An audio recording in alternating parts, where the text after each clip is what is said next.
tell us just a little bit about yourself, your kind of demographics, if you will. Okay, so that would be name Margi Dehlin, married to John Dehlin,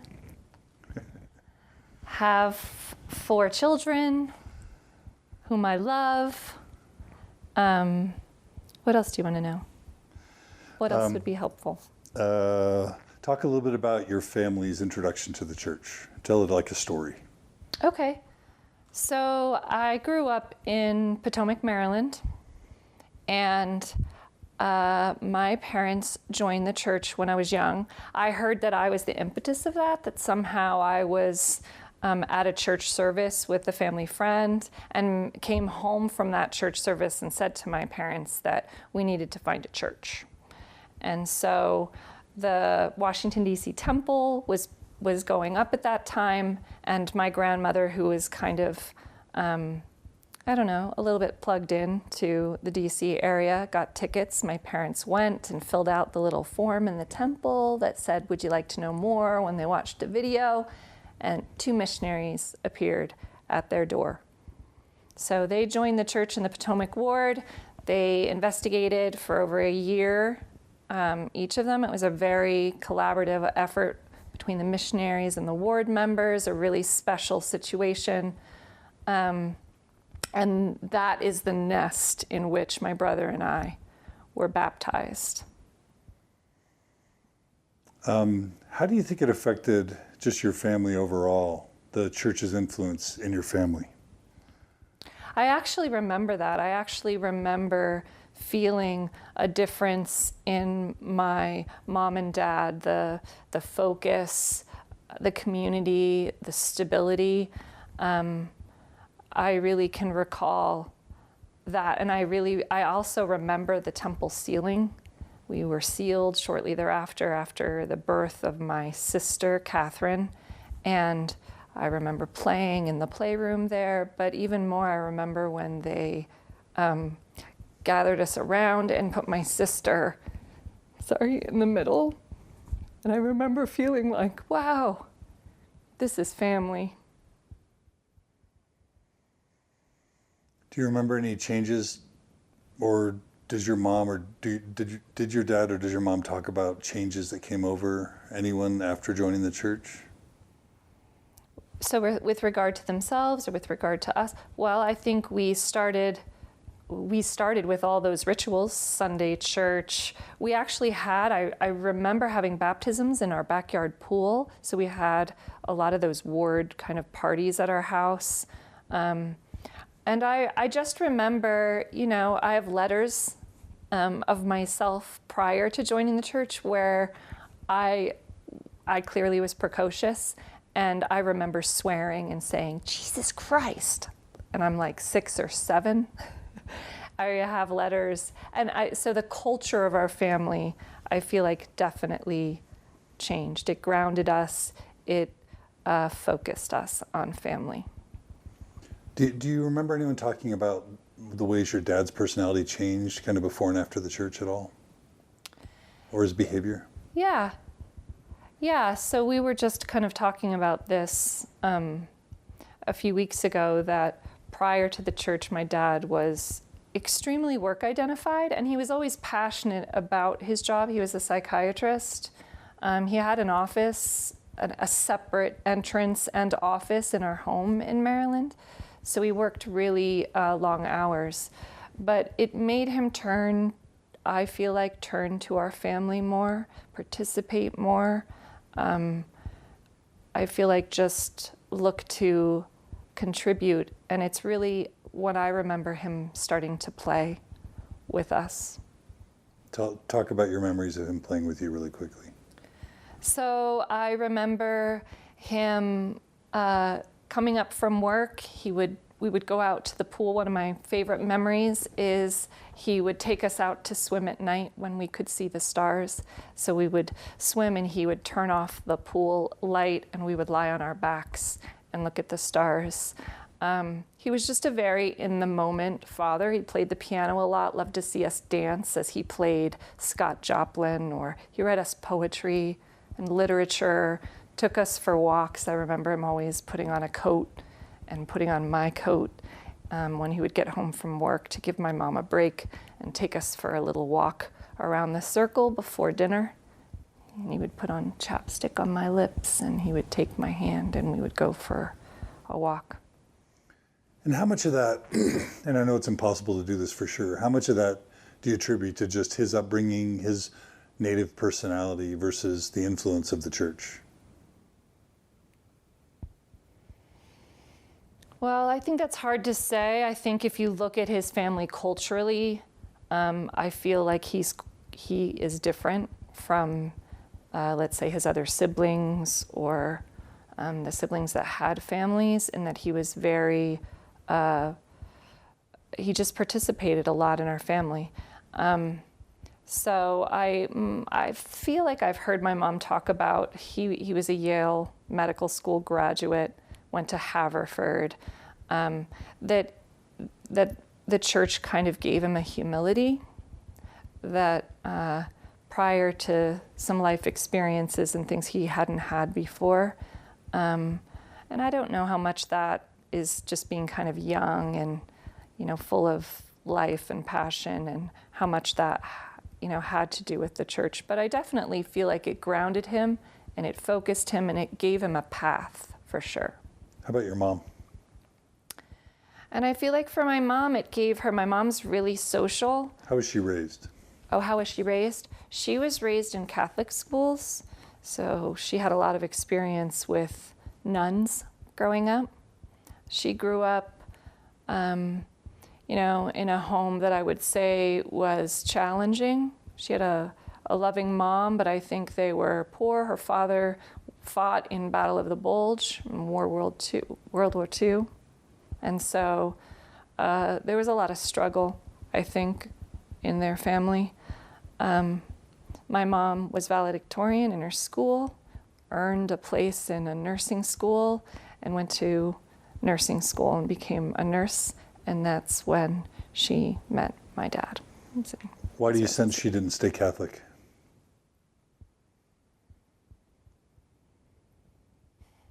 My view, remembering is that at the time the missionaries showed up, neither one of my parents were active in another religion. I think for my mom, there were things she loved about Catholicism. She kept her rosary, she kept some of those things. But I think, she had had some difficult experiences going to Catholic schools. They could be harsh. And I sense it was really the appeal to family, that temple video about families can be together forever. I think it hit them at just the right time with 2 young children and just sort of starting out in their life together. Did your mom change at all, do you think, because of the church? I feel like for my mother, it gave her an outlet for her energy, an outlet for her rallying people and leading people. She was always, Stake Young Women's president or Ward Young Women's president, and always highly social.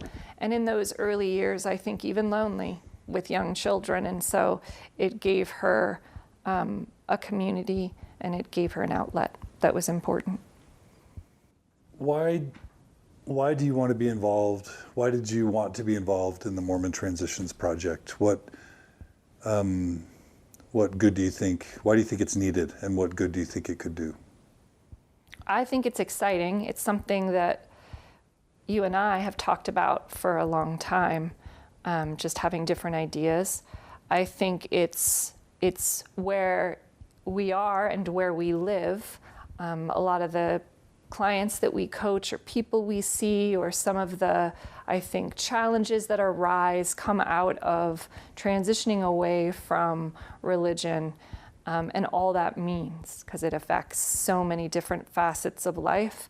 And there really is, right now, no real support or help or way to kind of look around and say, hey, what worked for you? And I'm having a challenge here with parenting, and where could I go and actually hear other people talk about that? There's just there's very little resource with regard to that. So, and I'm happy to sort of offer my experience into that platform and hope it helps. Have you seen any people significantly struggle in their Mormon transition? And if so, just describe that briefly. Yeah, I think, and including, you and I think it hits so foundationally, right? And the things that we value in our lives, whether it's identity, whether it's our personal relationships with family, with our children, with extended family, with our dreams and what we want out of life. I just think it's foundational. The need is real. Describe the sort of typical Mormon milestones that you went through, just to kind of give listeners a sense for your, commitment level to the church and your involvement in the church. Okay. So, Young Women Recognition Award, seminary graduate. I attended BYU, majored in English, minored in philosophy. I ran for BYU, both cross-country, it would be cross-country indoor track and outdoor track. How good was the BYU running team then? When I was there, it was top 10 in the country every year. So we did better some years than others. And then married in the temple, 4 children, and served in various callings, mostly young women's. How long were you active in the church? So baptized at 8, and then I would say, boy, our transitioning out took some time. We kind of did I would say Seattle. So how long is that? 20, I don't know. Decades, years. It felt like forever. No. Basically from age 8. 8 until when we moved here, which would have been 2004. And then we were still attending here until my disciplinary council. So. And it's harder because if you're talking all in, then it would. I'm just saying attending church. Oh, attending church? Yeah. Oh, well, we were attending right before excommunication because we were supporting our children. So how old was that? Would have been, I'm 45 now, so that would have been 43. Okay. So from age 8 to 43, you were, attending church. Attending church. Yeah. Okay. Describe sort of at your peak orthodoxy what your beliefs were and what your level of activity was in the church. Okay, belief and then activity. Yeah. Okay, so belief, I feel like belief was a bit of a challenge for me from the beginning, just sort of wrapping my brain around how that all worked. How what worked? Just, I feel like I always struggled with making it real. I'm a story person, and so as long as I could kind of look at it as a story or something that was a meta, that I could pull what I wanted, I think it was okay. But, even in high school, I was asked to speak at the seminary graduation. And in that talk, I guess I shared that I wasn't sure. I knew the church was true. I wasn't really sure about my beliefs. And after that talk, my mom pulled me aside and just kind of said, "Did you have to share that then? Was that the time?" But then she actually also said, "Tell me about that." And I did. And she, at that point, I remember her saying, "Well, maybe for you, your testimony won't be a belief testimony. Maybe for you, your testimony will be your life lived in the gospel or in the church, and that will be your testimony." And I remember that sticking with me even through, I'll just take it to college, I came home one summer and took the discussions. Again, trying to wrap my brain around beliefs at a later age, trying to grapple. And I had a great time taking the discussions with my dad, but I still had the same challenges around making it all real, making it all like historical and factual. And so for me, the belief for me has been life lived. So for you, you had doubts or questions as an adolescent and a young adult. Talk about that. Yeah, I think especially around the concrete story and the concrete facts. Why did that bug you? Or what was hard about accepting that for you? I think to me, I don't know that it was highly rational. I just feel like it didn't resonate. I couldn't make peace with it. I could never make it real for me. So you're talking about the atonement, Joseph Smith, like which aspects didn't jive with you? I think all of the belief things that were centered in history or that type of thing versus anything practical, like word of wisdom, or, this is what it means to be a Mormon, identity, or anything other than that, I had a difficult time with. Anything that I could put into my life and use practically, I was very good at that. Okay. And I did that. But were you like worrying about whether Jesus was true, worrying about whether Joseph really was a prophet, worrying about whether the Book of Mormon, or it was just didn't feel right? I wasn't at peace with it, but I if you will, I just sort of shone my light. I shined my light on my experience and how the structure it gave, the stability it gave. And at that time in my life, that was enough. I felt tremendous identity and comfort through the structure and stability of rules. What made you go to the efforts of hearing the missionary discussions as a young adult with your dad? Why did you even go to that trouble? That's kind of a weird thing to do for a lifelong member to ask for the missionary discussions. I mean, I've never heard of that before. What was going on? I think there was enough cognitive dissonance, clearly. Listen, when I was at BYU, I challenged my religion professors. I was the person that stayed after or would challenge the engineering professor that was teaching your Doctrine and Covenants class. You know how they would do that? They would have, and I think I lived passionately. I think I really wanted this sort of resonance in my life. And so when it wasn't there, I really did try to grapple on some level to make it all work.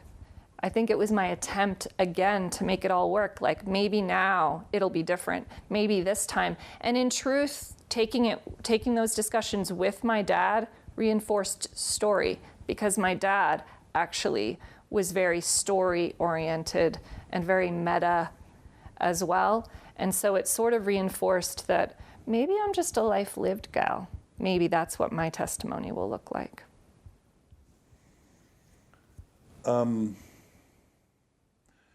Were you searching for like a confirmation from the Holy Ghost? Were you searching for a witness? Were you annoyed that you hadn't received one and you were trying to get one? So I tried that. It's kind of part of the seminary experience, it feels like, right? You read a lot of the scriptures. Usually there's a challenge at some point. I was quite diligent. I did that. I read and I did pray. And I had experiences around prayer at different times in my life. I just didn't have it around testimony or the truthfulness of, the Book of Mormon, for example. Right. But you wanted it. I wanted it. But it never quite came. It never came. Okay. So you focused on the living. Yep. Okay. So if we were to talk about a conversion, do you feel like you ever actually obtained a conversion where you said, yep, I was a believer and I kind of just was converted? Talk about that.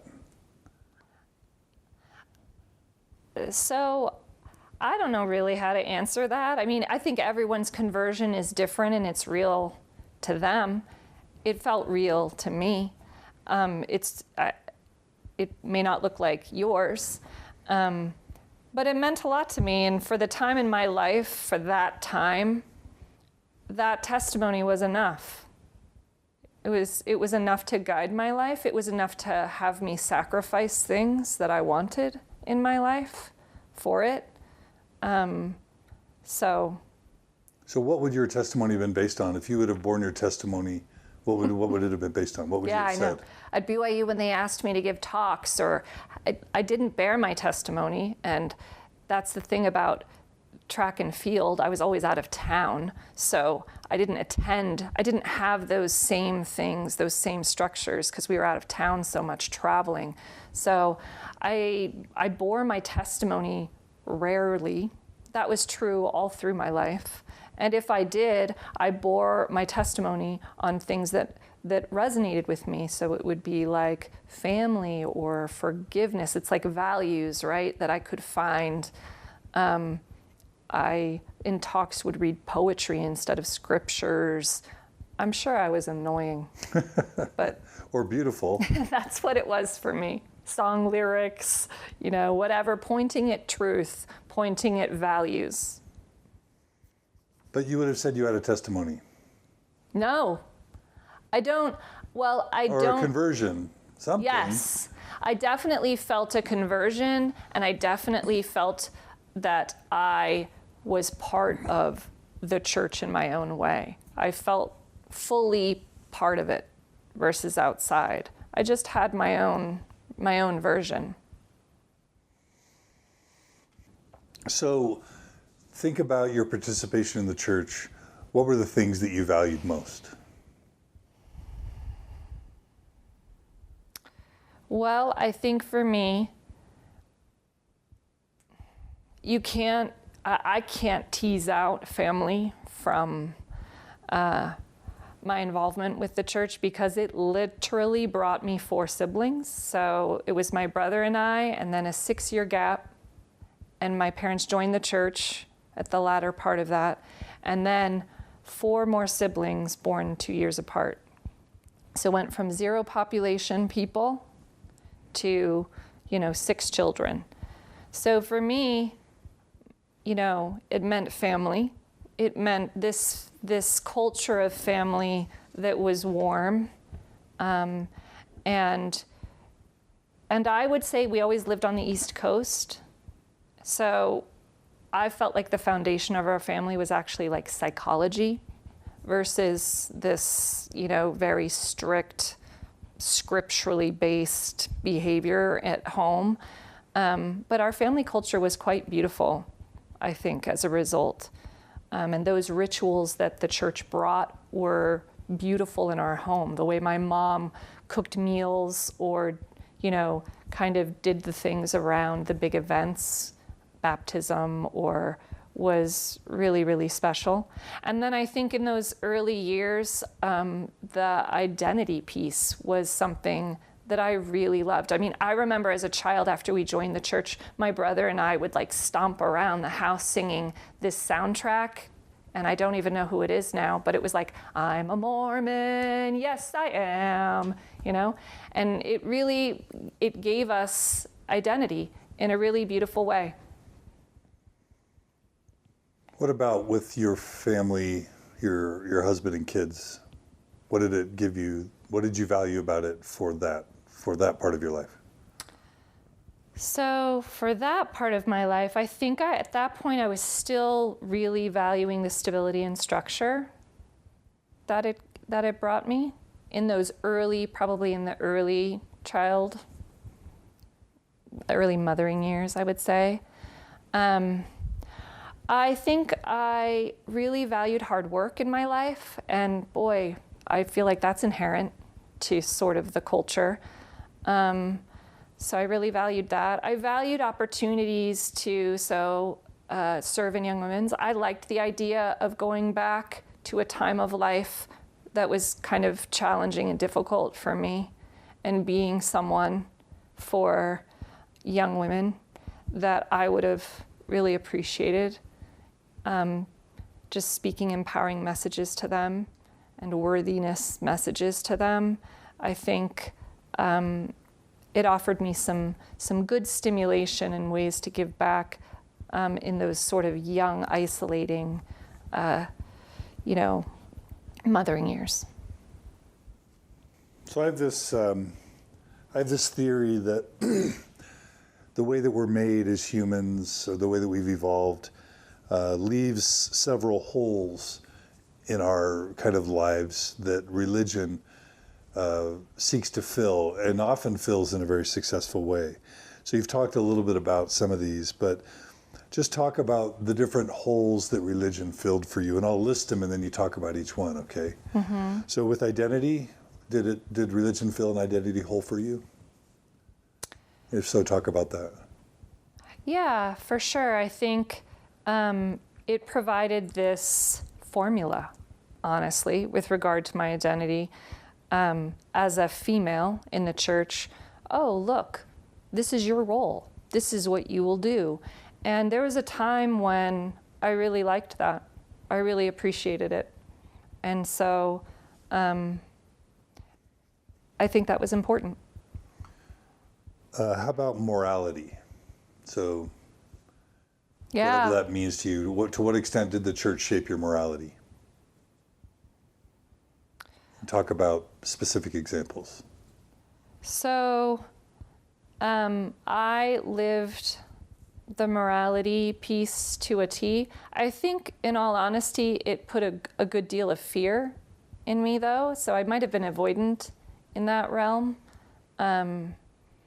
However, I absolutely lived it, and I think in a way,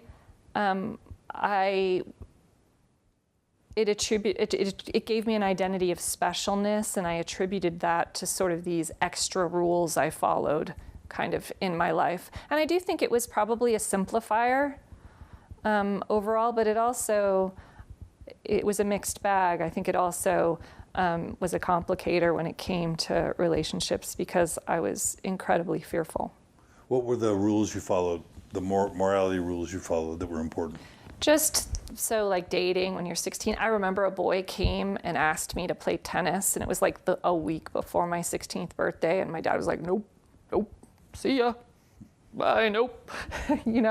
All those things. I didn't get serious with boys. Meaning sexual? Yeah. But even intimacy-wise, even sharing myself, I kind of feel like that fear kind of closed me up, kind of made me, I don't know, locked up, not sharing, not really in a natural way that you would get to know someone. I think I was very protective of myself. What about alcohol and drugs? Yeah, so I very much obey that, and I would use that, see, and then the D&C where it says you should, what is it? Walk and never, whatever. Run and not be weary. Oh, I used that scripture to no end because I was running in high school and really competitive. It was really my life. And I would use that as a mental edge in my races, my body doesn't have the toxin of that, or sort of the work of alcohol, getting alcohol out of your system or drugs out of your system. I'm clean. I am clean, and I am eating well, and I am strong, and here I am showing up at the line, and I kind of used it as sort of a bit of a mental edge. So to this day, have you tried drugs or alcohol? No. Did morality mean anything to you other than sex, drugs, and alcohol? Was there anything else that, morality meant to you as a Mormon? I think so. I think Just list some of the things. For my morality? Yeah. I think I made a conscious effort to obey my parents. I feel like I had a strong sense of wanting to please them. So I took that really seriously. I also was, when a lot of my friends were doing kind of age-appropriate gatherings or socializing, I babysat a lot I was a huge help to my mother. So I felt a huge sense of responsibility to sort of be helpful in the home, to be honest, to be excellent. Let's just talk about the perfectionism piece. Like everything I did, I wanted to do well. I wanted to, completely own it. And so I lived that way. The morality piece was in everything I did. I wanted to be excellent. That perfection, it was a hustle I was in. To what extent did the church help you deal with the fear of death or other people dying? So growing up, I feel like I was pretty untouched by close deaths, people really close to me. And I think what it did was, again, it provided this structure that I felt comforted by, even though I didn't wholly buy into it, but it provided something, right? And I kind of grew out of that as I got older, and I kind of moved into mystery and curiosity and started reading a ton of books and things. But for that time, I remember, no one ever close to me died. So I wasn't ever really face to face with some of the, issues that way. But for me, it offered a psychological buffer to death. You certainly weren't worrying about death, I'm guessing. No, not as a teen. What about meaning and purpose? Did it give your life meaning and purpose, the church? If so, how? Yeah. So again, I think through the structure model and through sort of the teaching of roles. Now, my mom sort of, I think growing up with a mother that was pretty empowered. My mom was a nurse. She worked on rape crisis councils, worked in our schools. So I could see an adaptation there that she did. And so I think I saw her, and I saw that she made choices that I didn't always hear about in my young women's lessons. But I do feel like the roles thing informed what I expected of myself, and even a little bit of what I wanted for myself. How about community? So community, and are we still talking about kind of growing up years early on, or is it all the way through? Okay. So there's an argument that humans need community, that we're tribal animals, that we evolved that way. And that community is one of the most important things for physical health, for mental health. So to what extent did the church provide you with community? I think it did a good job with community. I don't feel like I had tremendous, I'm kind of introverted. I don't know that community is like a huge part of my language in like a very structured, organized way. But I did value, for example, traditions that came out of community. So like in our home around General Conference, what we did, those sort of rituals. I did have, particularly in Seattle, some good friends. And I did appreciate the support because, of course, we're raised to think that we can't do it on our own. And so feeling like I needed help, sort of pouring all this morality and goodness and into my children was something that I valued. How about spirituality? Did the church meet any of your needs spiritually? And if so, how? There were some times that I would say when I would teach young women's lessons, so I'd never really taught by manual. I would use the subject, but then I would kind of go about my own way of creating a lesson.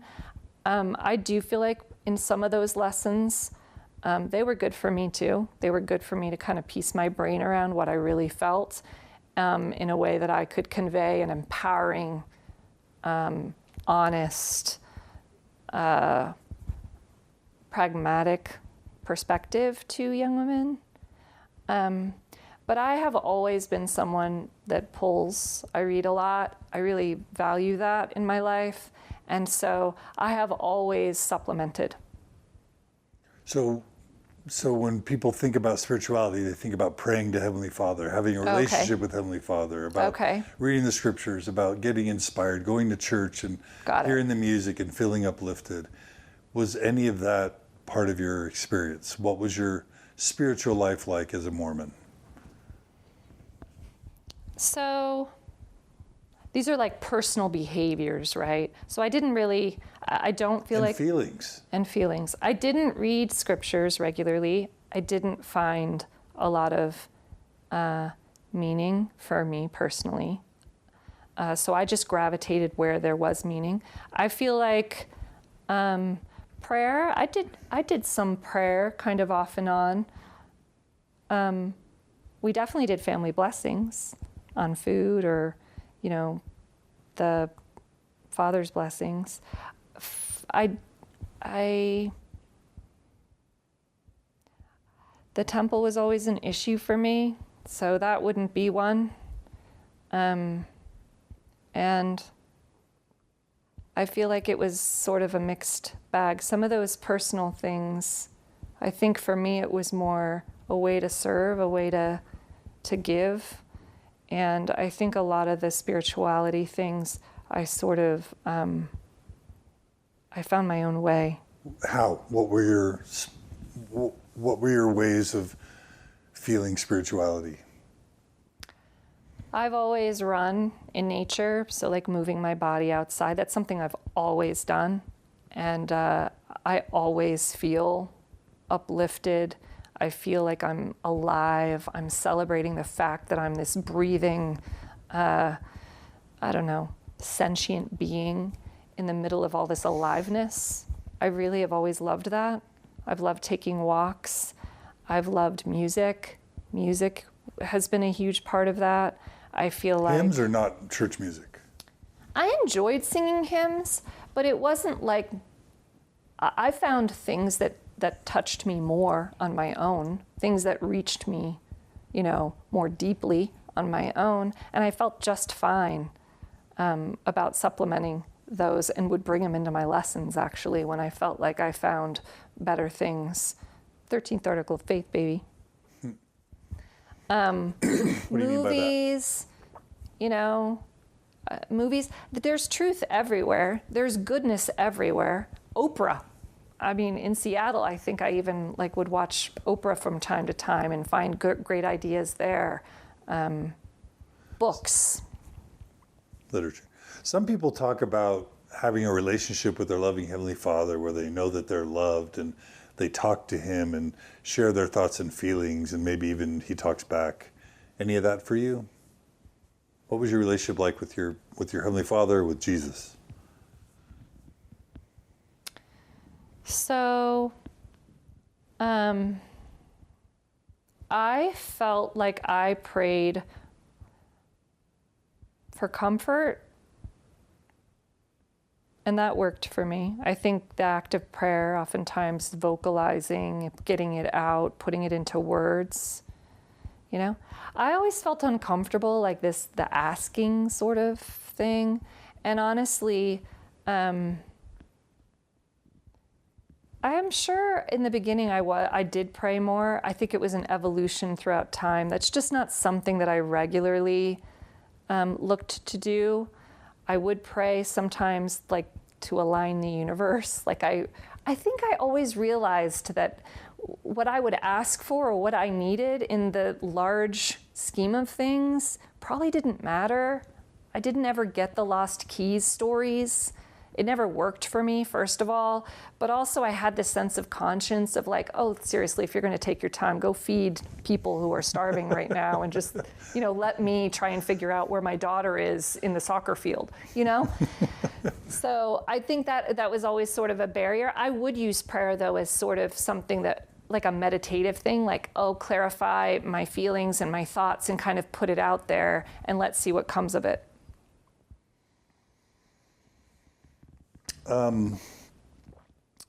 What about, family and raising children, did you feel like the church was helpful in our marriage, in strengthening and supporting our marriage, and in raising children? To what extent do you feel like it was useful there, or not? Okay, so here's where it gets interesting, because I feel like here's where, there was a point where when you're living a formula, it's like being asleep, right? You're not really awake. You're doing what you're supposed to do because people have told you to do it. And so there was a little bit of a sleep at the wheel, I feel like, with regard to our marriage, how we looked at it, and how we kind of went about that. We were so busy building this life, and it's exhausting, all the things that are required of you as a member to be worthy, to actually, I think, it's a lot of hard work. And so those early years I remember being quite stressful and tiring. And it was a very conditional love model. It was very much like, are we the same? Are you safe? Are we doing these things? Our kids, because if you do something wrong, then, whoa, that's off the mark. And it's this conditional love model. It's very fear. There's a lot of fear. There's a lot of achieving, which I already came with, I feel like, in my personality. And so that was a more difficult part of it, was this constant striving. Do you remember our kids? We would have them listen to scripture scouts. They knew the Book of Mormon backwards and forwards, New Testament, Old Testament. They would go around singing the songs and doing those things. I mean, we were giving it a go. I just don't know how much joy and fulfillment can be in something that you're not consciously choosing. But generally, at the time, would you have said the church is an important part of strengthening your marriage and raising your kids and giving them morality and friendships and community? I feel like for the time of childhood, it worked. And we started having some breakdowns once our kids hit the teen years. But yes, I feel like the church helped me create a childhood for my children that I'm really proud of. What about service and chances to serve? Do you feel like the church provided you with important opportunities to serve others? Mm-hmm. In what way? Give some examples or... Yeah, so again, it was mostly young women's. I think I was in nursery for some part of Seattle, and I really tried to be creative and really tried to make things my own and have the kids feel safe and stimulate them. I liked opportunities to grow or challenge myself or to help others, connecting with people in various ways. I always loved that. And Young Women's was particularly gratifying because, again, I felt like I was helping a younger self, my younger self, and it allowed for me to sort of be mentally stimulated. Now that you've talked about some of the things you loved and the holes that the church filled for you, talk about some of the more difficult aspects of being a member, the parts that were painful or challenging. Okay.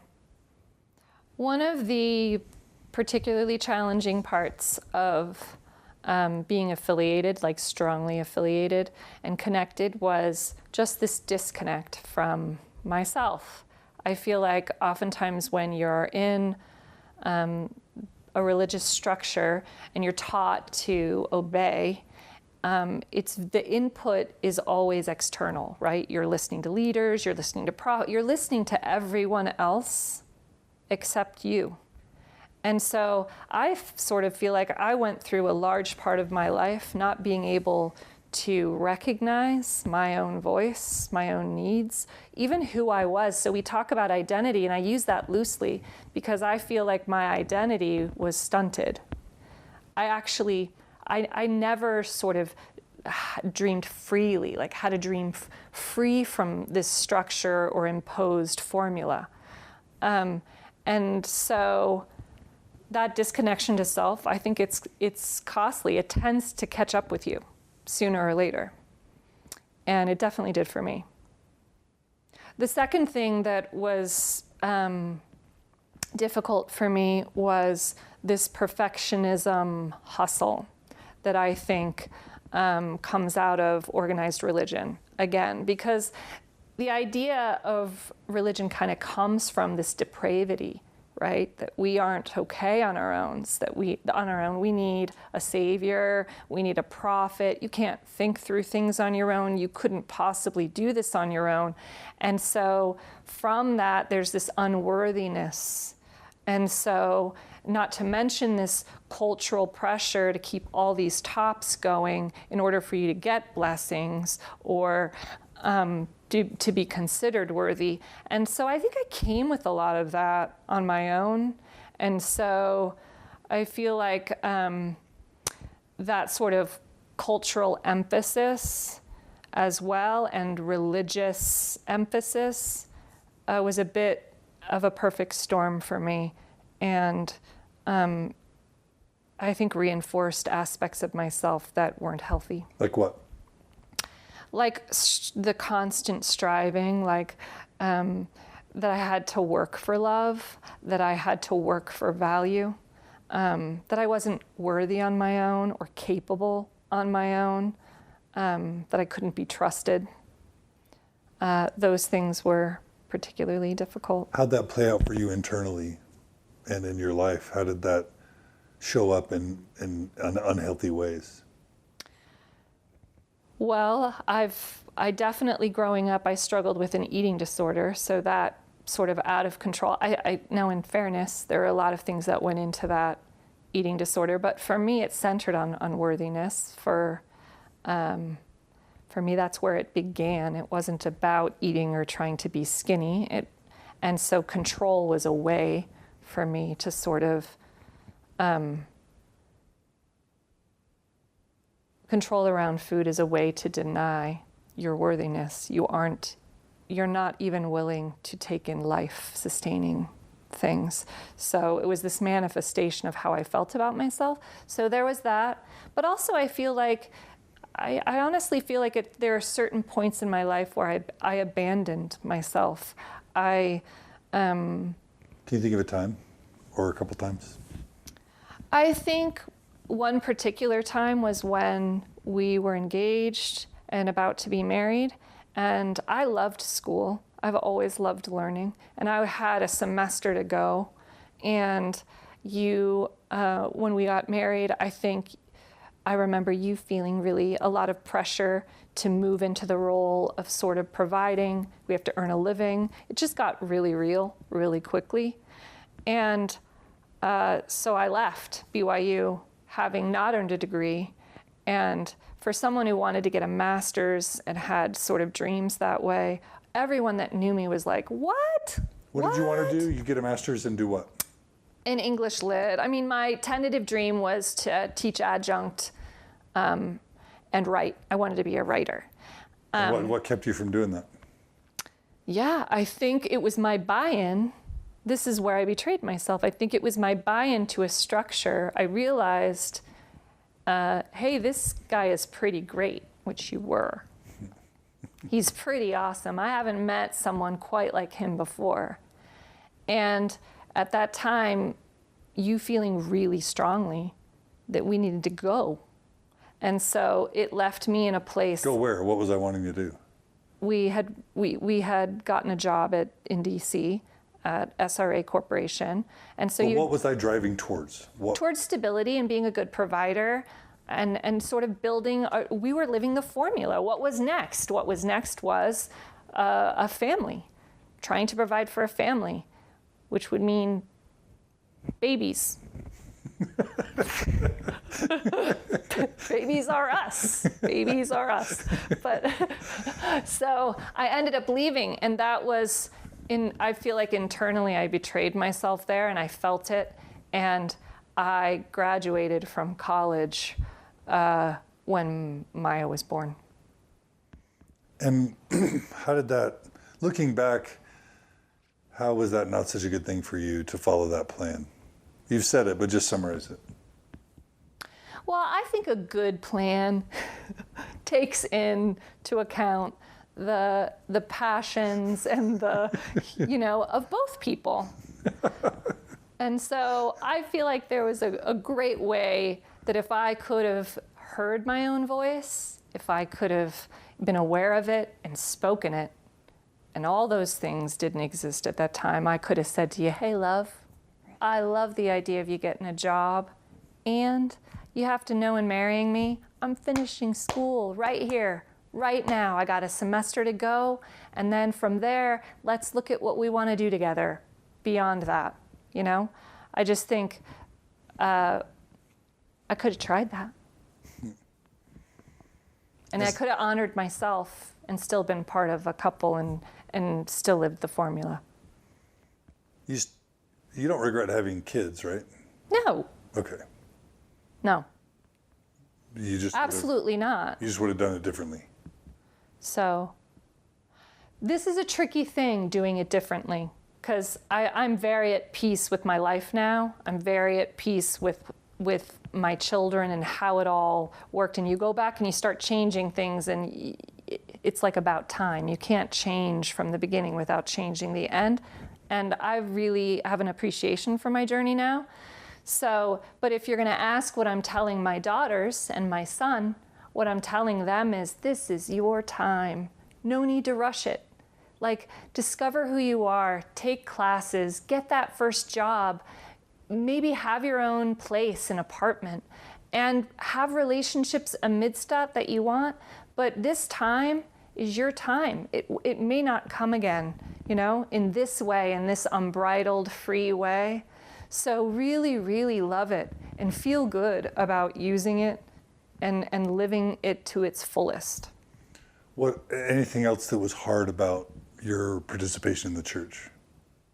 I had sensitivities around time and family. I think you probably felt that. Growing up, my mom was uber involved, and we'd be having Christmas, and then, hey ho, the missionaries are coming too, and we were like, the missionaries, seriously, why are they coming to? It was like everything was just up for, anyone was welcome. We had people live with us who, were having a hard time. Young women live with us, and it just felt like sometimes for me, there were some boundary issues, and so as a result, I was quite protective of our family time. And so callings, those things were things that I navigated carefully, time, and felt protective of. Anything else that was hard about being Mormon for you? The temple. Okay. Talk about that. So I just remember being married, beautiful moments being married. But I also remember the temple being a complete shock to me, from the way that I had grown up hearing about it. And I think what ended up happening was when I went and to be married, that I just couldn't believe no one close to me had warned me or said, okay, here's a heads up. And I felt so dissonant, so strange amidst the things that went on there, that it troubled me. It really troubled me, because it's supposed to be like, this is heaven on earth, like this is the pinnacle of, and I was so deeply uncomfortable with it that I thought, honestly, I remember thinking, like, this is the best God has. This is it. This is what we get. This is the, maybe even taking it internally to like, why don't I like it?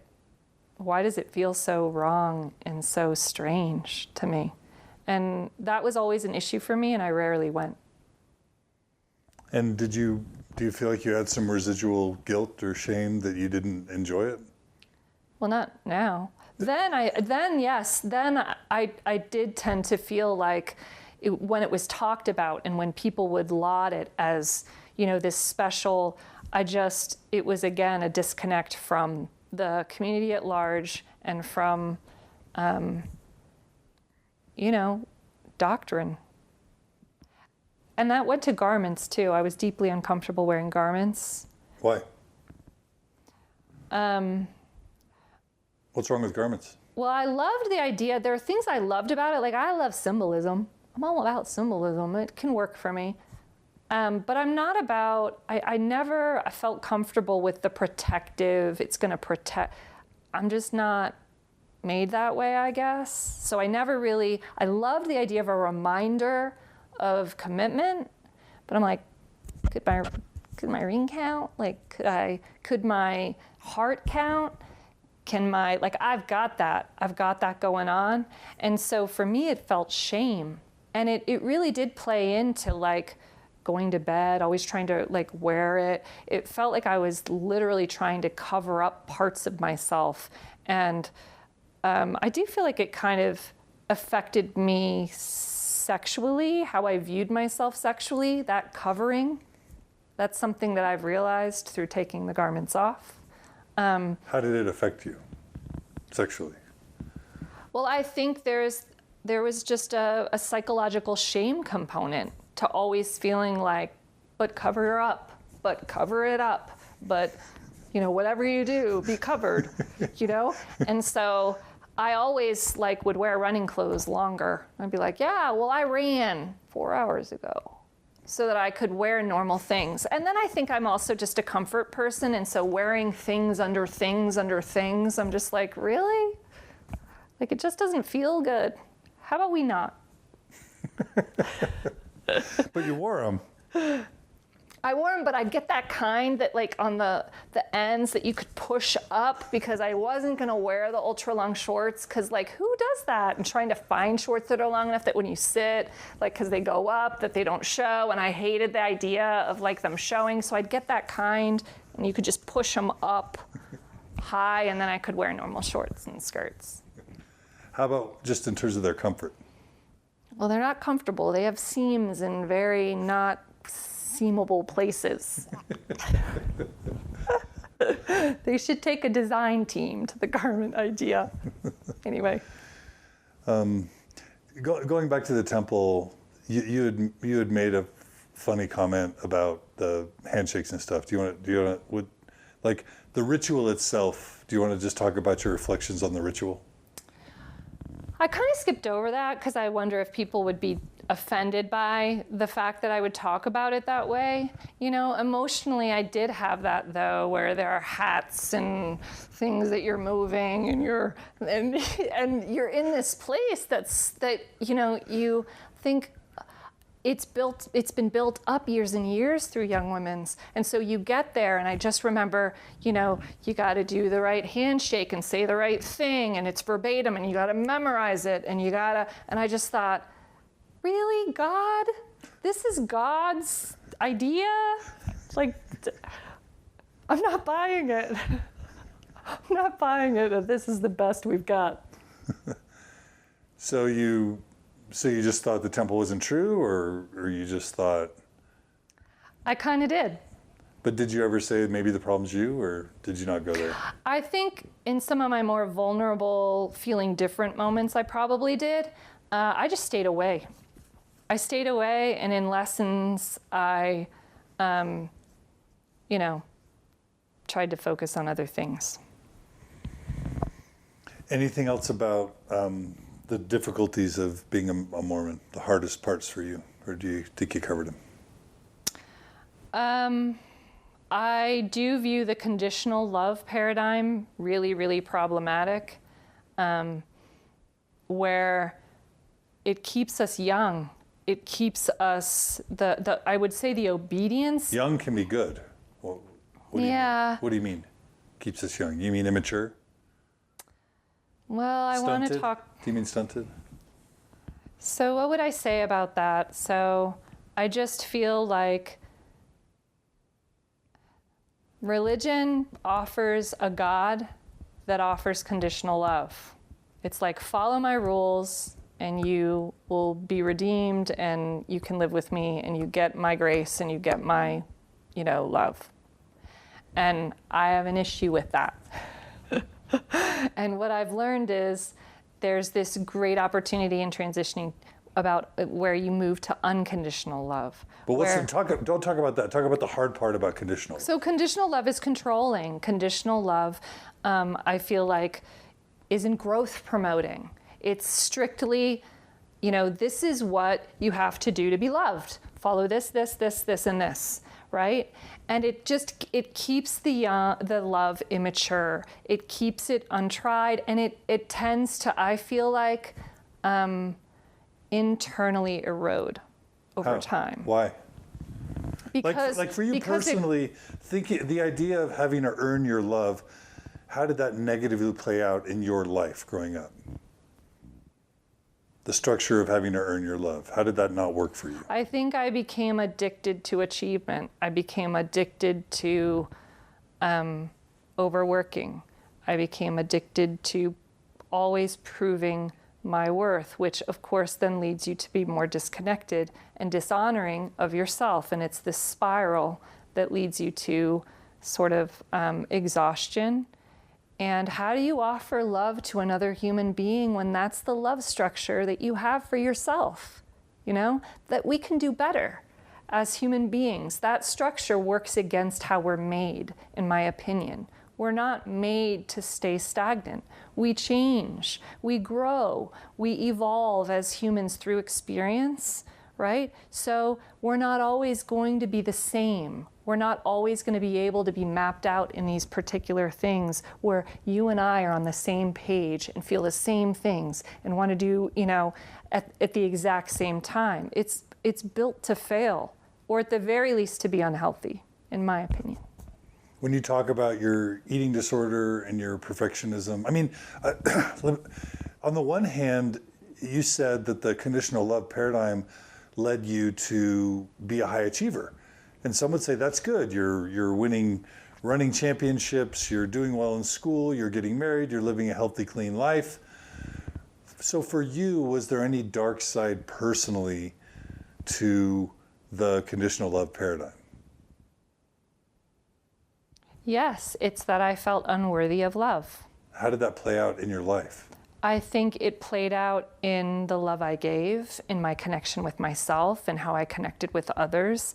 I think it made me perpetually exhausted.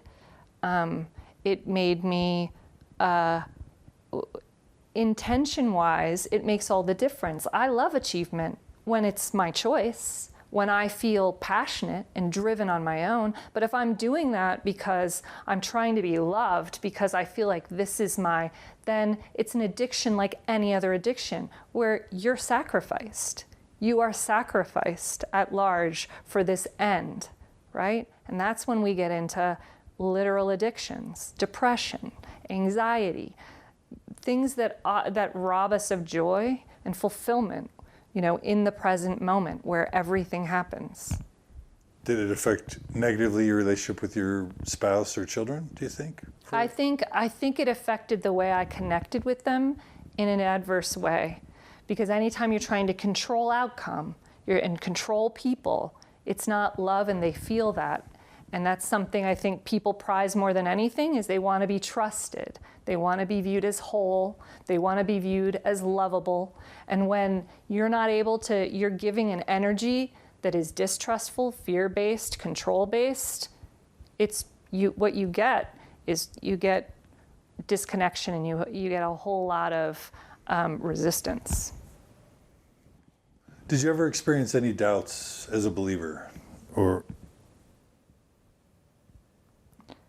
So I feel like I've kind of covered some of the areas where I struggled or had doubts. So definitely around the temple, definitely around the idea of giving time when it comes at a cost to family. I was always very much family first, some of those issues, and very much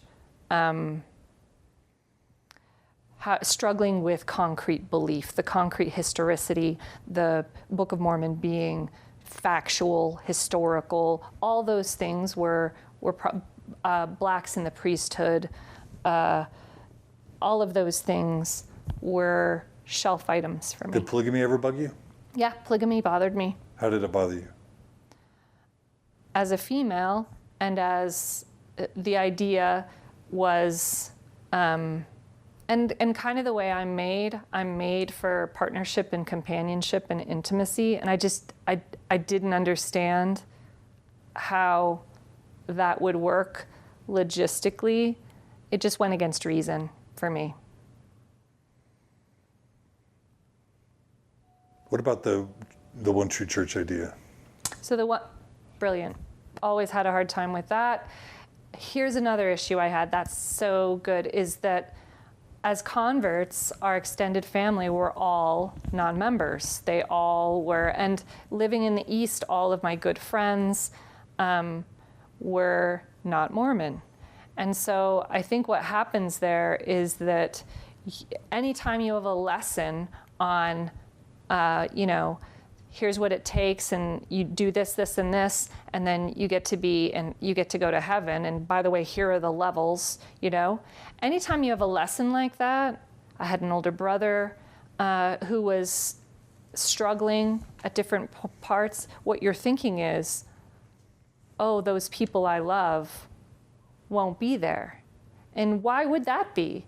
Because these people I love are great people. We see that, we know that, we see their lives are beautiful, we see they're great parents, we see that they care about other people and are trying to live really responsible, conscientious lives. And so anytime I had a lesson like that, I had seen too much beauty. I had seen too much truth in other people that were different than me to really feel like that was a viable way. So the one true church idea. Never said it. How about Joseph Smith being a prophet? Yeah, I had issues.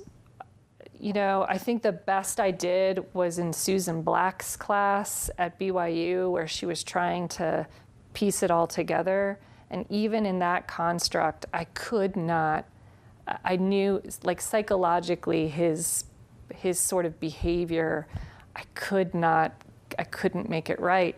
I couldn't make it make sense. And visions. What was wrong with Joseph? And visions, the supernatural element. I've always just had a hard time. I've always had a hard time with that.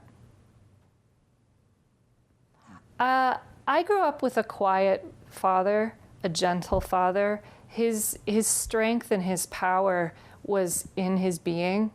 He was not forceful or charming. He was charming, but not in a manipulative way, in a way where he was being a great listener and really, really wise. And so growing up and being connected with mental health through my dad, we've lived in mental health hospitals while houses were being built. We attended holidays at mental health hospitals. His profile of just this Joseph Smith's profile of this larger than life being, even though I didn't have the details at that time of all the women and the girls, at that time, I naturally found something that I didn't trust about it. So you doubted that. What about like Gordon B. Hinckley or Thomas S. Monson as a prophet? Did you ever look to them as your prophets, as God's mouthpiece on the earth? I always was aware who was the prophet, but again, culturally in our home, I feel like psychology was much more a part of our life. We went to what is it called? One session of conference, when conference came. I remember coming to BYU and I'm like, holy cow, there are so many sessions of conference. People go to church all day.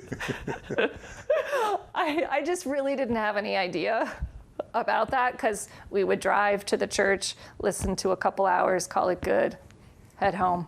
But did you ever look to them as God's mouthpiece on the earth? No. Gordon B. Hinckley talks to God, and he is my representative.